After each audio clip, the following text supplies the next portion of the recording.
Assalamualaikum warahmatullahi wabarakatuh. Saya dari kelompok 4 di sini akan mempresentasikan tentang penerapan material batu bata ringan pada desain bangunan sederhana. Sebelumnya, saya izin memperkenalkan diri.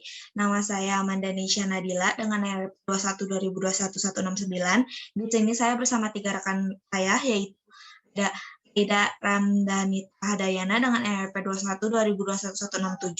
Lalu ada Mita Novita dengan NRP 21-2021-174. Lalu ada Cici Apriani dengan NRP 21-2021-177.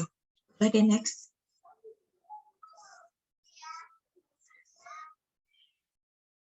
Bata ringan adalah bata ringan merupakan bata berpori yang memiliki nilai berat jenis density lebih ringan daripada bata pada umumnya.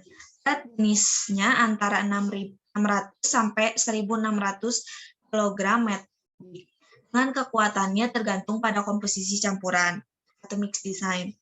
Bata ringan pertama kali dikenal di Indonesia pada tahun 1955 yang diproduksi oleh PT Hebel Indonesia di Karawang, Jawa Barat.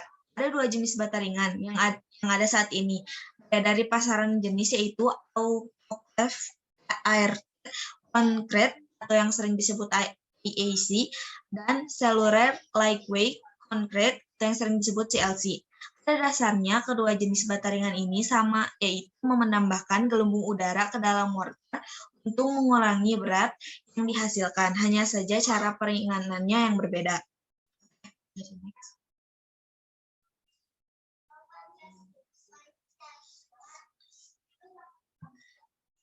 Sifat-sifat bata ringan ada 10, yaitu bobot lebih ringan, yang kedua ada daya serap air rendah, yang ketiga tahan air terhadap kebakaran, yang keempat tingkat penyusutan rendah, yang kelima daya tahan tinggi terhadap tekanan, yang keenam insulator suara yang baik, yang ketujuh akurasi tinggi dalam ukuran, yang kedelapan ramah lingkungan, yang kesembilan tahan lama, yang kesepuluh daya tahan tinggi terhadap gempa bumi.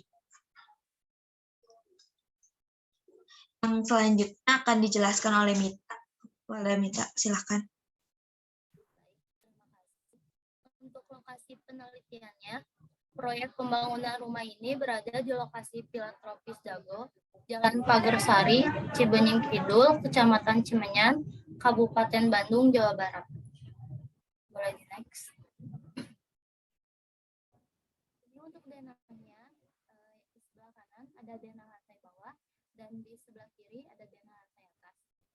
Bangunan ini tipe 60 dengan ukuran 6 kali 7 meter. Boleh di next. Ini untuk tampaknya, ada tampak depan dan tampak samping bangunan. Boleh di next. Lalu ada potongan. Untuk potongannya ada potongan melintang dan potongan memanjang. Boleh di next. Pemasangan dinding hebel. Setelah pemasangan tulangan serve konektor dan tulangan kolom praktis selesai dikerjakan, lalu dilanjutkan dengan pemasangan dinding hebel. Yang pertama ada alat. Alat yang digunakannya yaitu scaffolding atau untuk area yang sulit dijangkau. Lalu sendok spesi, roskam, dan ember. Bahan yang digunakannya yaitu power block dan air. Selanjutnya dibacakan oleh Cici Apriani.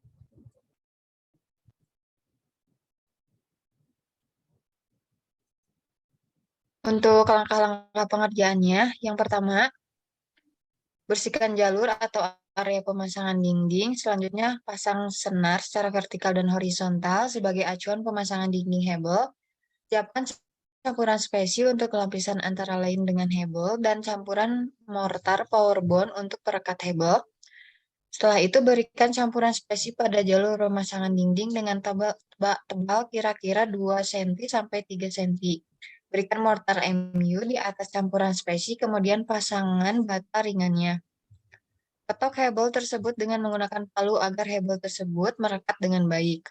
Untuk susunan hebel berikutnya, hanya diberikan mortar MU saja sebagai perekatnya, kemudian pasang hebel, lalu diketok dengan palu lagi. Lakukan dengan cara yang sama dengan poin kelima untuk pemasangan hebel berikutnya. Lakukan pengecoran kolom praktis pada saat ketinggian pemasangan dinding telah mencapai 1,5 meter sampai 2 meter. Setelah itu, pemasangan dinding mencapai ketinggian 3 meter, berikan backisting atau tulangan balok praktis lalu cor. Selanjutnya, kekurangan bata ringan.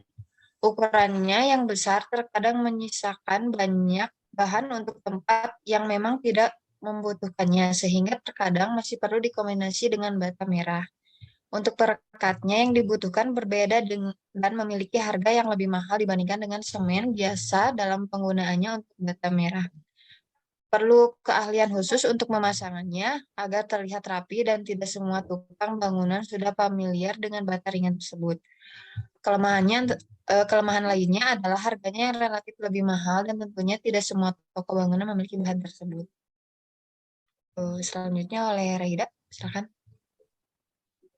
Selanjutnya kelebihan bata ringan. Yang pertama, bentuknya lebih seragam dibandingkan dengan bata merah.